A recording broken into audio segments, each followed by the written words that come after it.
Good morning, everyone. My name is Aisha Suleiman. I am a renewable energy and communications professional from Nigeria. And I want to say welcome to this channel. If it is your first time here, it's my first time here as well. So let's welcome ourselves. Today, I'm going to be talking about the International Masters Program in Energy and Green Hydrogen Technology. Application for third cohort is currently out, and the deadline is 30th April. Now, I know I'm going to be getting lots of requests because as part of the first cohort, people have asked me about, application tips, my experience, and a whole lot of questions. So this is why I'm doing this video for two main reasons: to replicate myself, so that anyone that just asks me about the program, I already have a video explaining everything that they need to know, and then I'll just send them the link. Because right now, I honestly do not have the mental capacity or even the time to have a personalized session with each and every person that has asked me about this program or would be asking me. So I'm going to talk about this program in um, 3 or 4 parts. I'll talk about the program, I'll share my experience, and I'll also give you some application tips. And I'm also going to be reading my personal statement I used to apply. So if you are applying for this program, you should definitely watch this video to the end. And if you're not applying, you can do well to share this video with anyone that is applying or you think should apply to this program. So let's get right into it. What is the International Masters Program in Energy and Green Hydrogen? It is a partnership between WASCAL and BMBF. Now, if you're wondering what WASCAL is an acronym which stands for the West African Science Service Center for Climate Change and Adapted Land Use. And if you're wondering what BMBF is, it's a German word, but the translation is German Ministry of Research and Education. Now, these two important bodies have come together to form a partnership to train the now and next generation of renewable energy and green hydrogen professionals in Africa. Now, in Africa, it is not enough to say that we have the potential for green hydrogen or renewable energy resource. Do you have the human capacity? This is one of the main problems that this program or this collaboration or partnership is trying to solve. Now, they have a sister organization, which is WASCAL, focus for Southern Africa, but this video is about WASCAL. So my main focus is going to be on West Africans. Now, you should already know that in order for you to be eligible for this program, you need to be a West African to start with. You need to be from an ECOWAS country. So if you're not from an ECOWAS country, I'm sorry, you are not able to apply for this program. So it's a partnership between BMBF and WASCAL to train the now and next generation of green hydrogen professionals and also renewable energy professionals.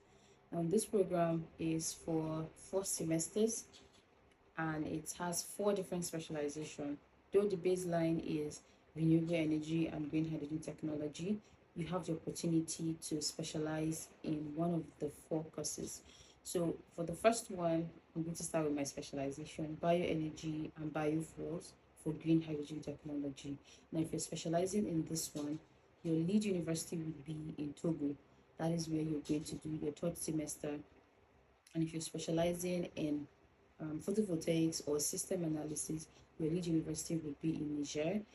If you're specializing in georesources, which is like wind and water for green hydrogen technology, your lead university would be in Cote d'Ivoire. And if you're specializing in economics and policies of green hydrogen, your lead university would be in Senegal. And the program is for 4 semesters, like I said, but you spend the first 2 semesters with everyone studying for the baseline, which is renewable energy and green hydrogen.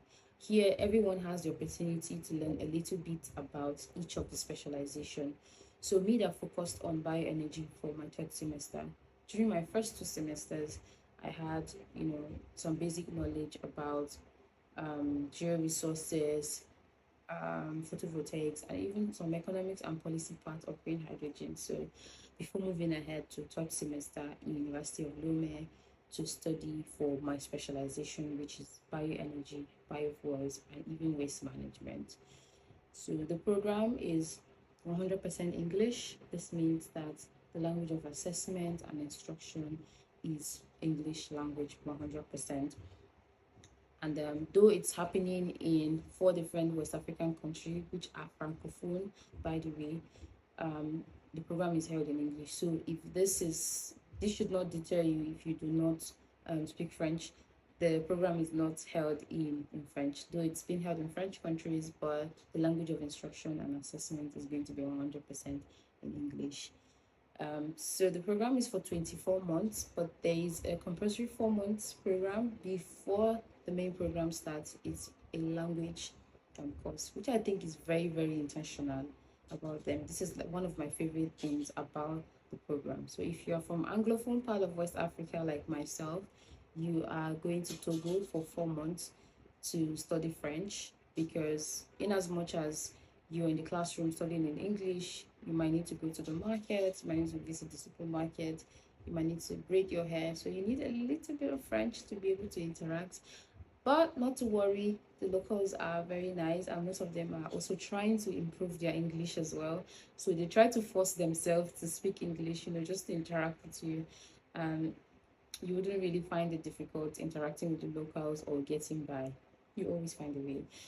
And then if you're from Francophone part of West Africa, you are being sent to Ghana, in Cape Coast, University of Cape Coast, to do a compulsory 4 months course in English language as well. So this is about the application. Yeah. I'm going to be attaching the link to the application in the description, so you can pick it up and read it thoroughly and then pick the one that you want to apply for. Now there are going to be 4 links attached. So if you're applying for bioenergy, please head straight to the website for bioenergy and download the form and fill it. If you're applying for georesources, please head straight to the link for georesources and download the form and apply.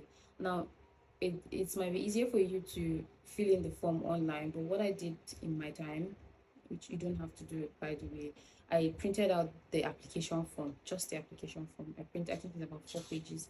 I printed it out and I filled the form manually. And I scanned it and attached it with other documents. Now the application is not you filling a form online and you get a confirmation that you've submitted. You're going to be sending an email, which is why you need to pay attention. If you're submitting to photovoltaics, there's an email attached on the form or on the website for photovoltaics, and you'll be able to copy that. You'll be able to send it to that email and also copy the email that you were asked to copy.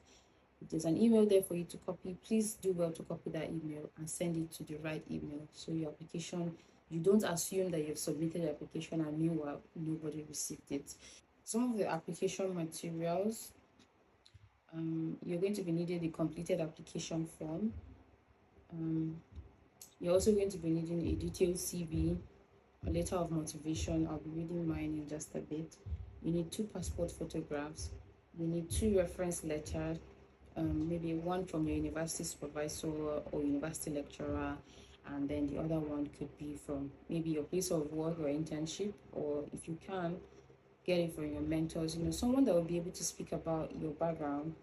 But I advise that you get maybe one from academic, from an academic place, and then you get the other one from your place of work, or you get the 2 from your place of work, or get both of them from an academic place. Your BSc certificate, your results slip, which is like your transcript, proof of English proficiency. They want to see that you're proficient in English. So for mine, I had to request a letter from my university, just telling them that the language of instruction during my bachelor's degree was in English, and that should serve as a proof of English proficiency. Plus Nigeria is an English speaking country, so, and then you have to attach your international passport because you are going to be traveling.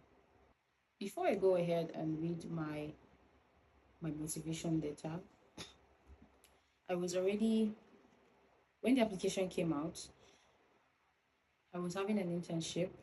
I was working part-time in a bioenergy facility, and also there's a lab attached to it. So this informed, or this influenced my decision to apply for the bioenergy specialization.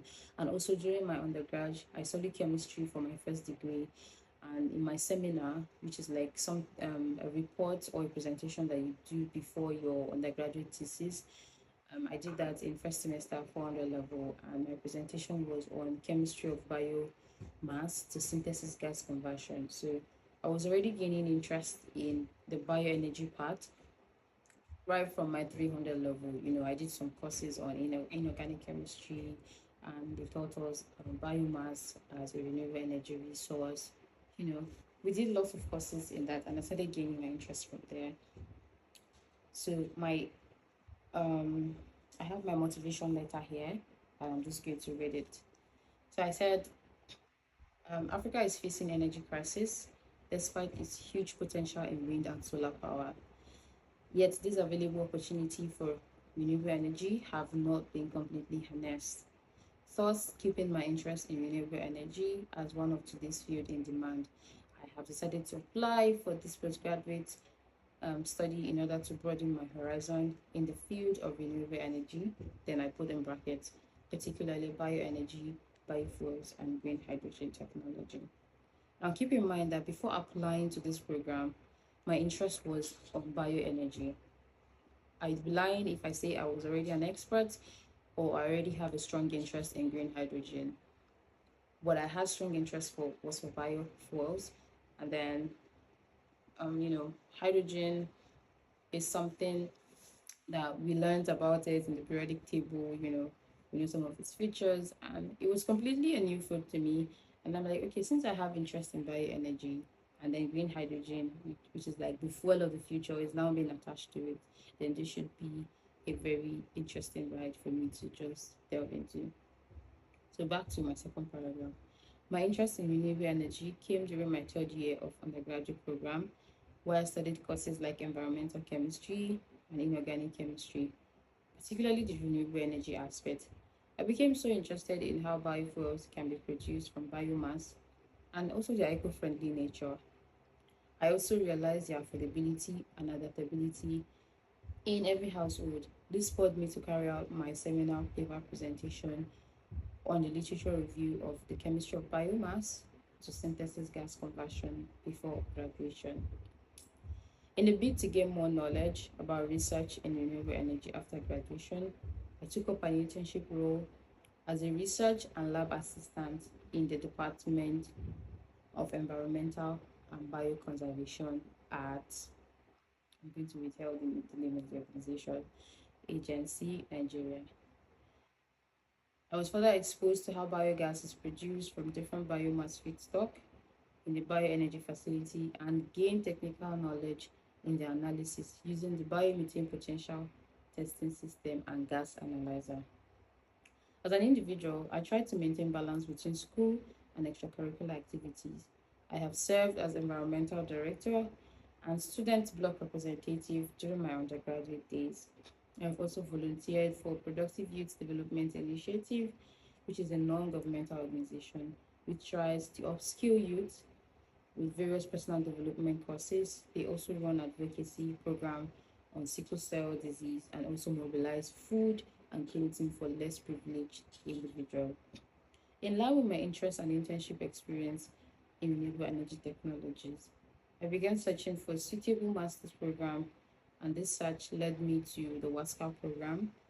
I carefully studied the program country and specialty and realized that bioenergy and green hydrogen aligns with my current research interest. I also perused the university website and realized its commitment to ethnicity and diversity. Therefore, I'm convinced that this is the right school for me to pursue my master's. I believe I possess qualities that make me an interesting candidate for this program, and I'm looking forward to meeting people from diverse backgrounds, experience intercultural exchange, and also learn new culture during my mobility in Togo and Germany. Upon completion of this master's program, I would love to continue onto a PhD program in renewable energy because of my passion to contribute in renewable energy research within the continent and profile solution geared towards advancing renewable energy implementation in Nigeria and Africa at large. Thank you for the kind consideration. Now, this right here is my motivation statement, not more than a page. I was able to align everything that I have done, where I'm going and where I was at that particular point. And then I also attached my CV and other required documents and then I sent in my application. Now, a funny thing happened when I submitted my application, because I tried to submit way earlier before the deadline, and I think you should submit the application way before the deadline to avoid any kind of glitches. Like, I'm just imagining if I was trying to submit my application maybe 1 week to the deadline and I experienced this kind of glitch, then I might not stand a chance of being able to successfully submit my application. Now, when I submitted my application via the email, it got bounced back several times, and I'm like, I have come this far, reaching out to my mentors and supervisors for a recommendation letter. I've written my motivation letter, got it reviewed by 2 people. My CV also got reviewed by my friend and also my mentors. I've done a lot for this application, and I can't just let it go just like that. So I need to submit it. It got bounced back, and then I went to their website and I called Accra, where the headquarters is, and I relayed my experience. And then, I was given an alternate email to send and also copy. Then that was when my application was successful. And also now I think you also need to attach your SSC certificate. It's called for other countries, but for Nigeria, it's either your WAEC, NECO, or NAPTEC or GC. I think some of the frequently asked questions, people have asked me for my cover letter or personal statement, which I have read out. I wish I can read out my CV, but that's not going to be feasible. But if you listen very carefully to my cover letter, you should be able to have an idea of some of the different sections of my CV, like what I studied, my seminar presentation, and my volunteering roles, and some of the organizations I've been affiliated with, and also my referees. Sorry. To share my experience about the program, when I got into the program, it was my first time leaving Nigeria to a West African country. So we resumed Togo, the 4 months went by immediately, almost immediately, but it's the experience that matters. Getting to study with people from 15 West African country, it's a very important experience, one that anyone shouldn't take lightly, and be able to gain insight into how different people think. You get influenced by people's culture, and also people get influenced by your own culture, good cultures, just to be specific. And then also to talk about my application a bit. So when my application was submitted successfully, I attended the open day, and that was when I realized that, because for our cohorts, only 60 people were selected, which is one person per course for each country. So we had 4 people from each country, and times 15, which is 60 people in total. So for my own, I had no idea that I was only I was going to be the only one selected for my specialization. I thought maybe they would pick like 20 people per country or 50. Honestly, if I had known that I was going to be the only one selected for my specialization, there are higher chances that I wouldn't have bothered, because I know the country I'm coming from, and I know Nigerians are very smart and competitive. So I would have just told myself the dream of, oh, you don't stand a chance, don't waste your time. But when I imagine my shock and something in me that changed when I got into interview stage and also got into the program, it was like I bid farewell to imposter syndrome, because I'm like, if I'm able to pull this off, then it gave me the needed boost and audacity to apply for other programs that, or be in spaces that I would have never imagined myself to be in such spaces. So it gave me the needed boost, and canceled out every form of imposter syndrome, which I'm still very grateful for today, because during the program and even after the program, I have been, sort of very audacious to do things that I wouldn't naturally do.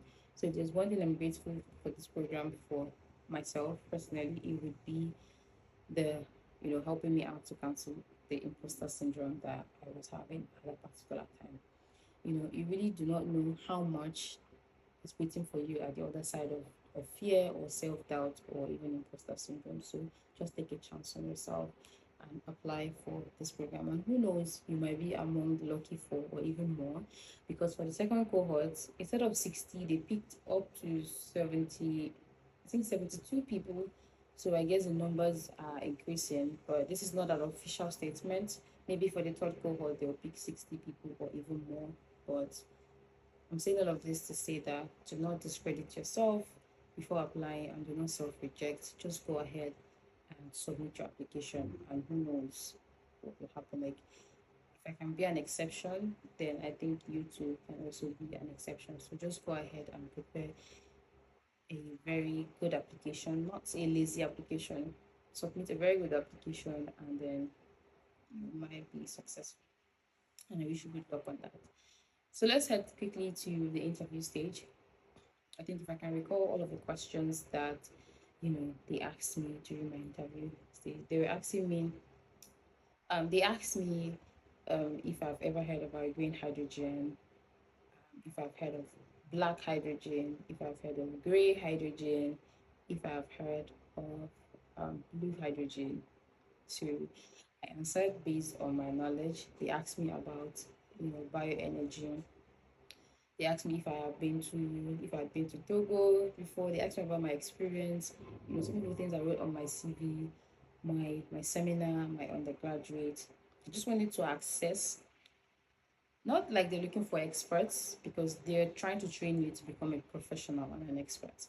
So they asked me all of these questions related to hydrogen, and you're not waiting for my answer, right? So you can just use these questions and do your research and find the perfect answers for yourself.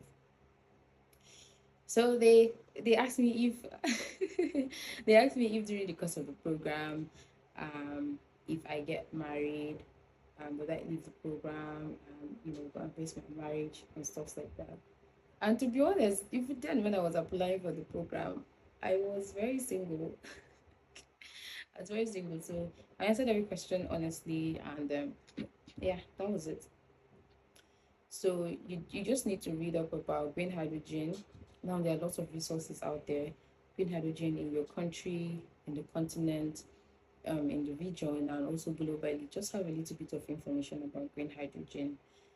Um, if you have evidence of your passion, maybe you have articles, conferences that you've attended, this is your time to shine, and also tell them about how you have been putting work into your passion by attending renewable energy events, by writing articles, by sharing your ideas, your pieces on social media, even physically. Just be sure that you have, a link or evidence to show that, okay, this is evidence showing that I am passionate about this. You get, so your social media shouldn't be, for you to be dragging people or insulting people on social media all the time. You should also use it for good work most of the times. So immediately after Togo, then I headed straight to Niger with the 59 other students, and we had our first and second semester in renewable energy and green hydrogen technology. So immediately after the first 2 semesters, now in this space of 1 year, which is for the 2 semesters, I know I'm going to specializing in bioenergy, but the courses and projects that we did then exposed me to a little bit of geo-resources, policies, economics part, and also for the photovoltaics, I learned a little bit about everyone's specialization, because that is like the baseline for the first and second semester, for you to have an idea about, you know, your specialization and even what you're not specializing on, because it is very important. And then I headed straight back to Togo for my specialization, third semesters. And if you are specializing in economics, you are going to Dakar. If you're specializing in geo resources, you head back to Cote d'Ivoire. And if you're specializing in photovoltaics, you're going to remain in Niger, because that is the lead university for the program. So after my third semester, where I did more in-depth courses and specialization according to the course of my specialization, um, for my fourth and final semester, I headed to Germany for a semester abroad and internship. And I was also doing my research, my master thesis on the side. Now it was a very challenging experience. And anyone who tells you that graduate school is not rigorous is probably lying to you, or maybe they have a hack that I don't know yet. But if you have such hack, share with me. And yeah, so it was very taxing, but I was able to pull through. It has shaped some of the work that I've been doing and will continue to do, because you need to always put in the work. So depending on your specialization, that will determine the lead university or the institution you would be going to in Germany. For me, I specialized in bioenergy, and I went up north in Germany at the University of Rostock, and I was doing my research there. So you might be in Bonn, you might be in Jülich, you might be in Aachen. So it just depends on where your supervisor is, or what you're studying, or what you're specializing on. That will determine which research institution or which university you'll be attached with. And then after your fourth semester, you come back to your country of specialization to defend your master thesis, to finish, finalize your master thesis, and also defend it before graduation. So yeah, I think this is pretty much it. And if you've watched up to this part, I want to encourage you to not give up on your dreams. You know, apply for the program. I believe these tips that I've shared are not just applicable for this program alone, but I hope you use these tips to apply for this program. Feel free to apply for others as well, but I do hope that you apply for this program. And I honestly hope and pray that if you watch this video to this time, up to this point, and you apply for this program, um, you become successful. And I wish you the very best. Thank you very much for watching to this part. Please like this video, share it, and subscribe to this channel to encourage me to sit down and record videos like this. And also share this video to people who needs it, who are applying for this program or other programs in general. So bye.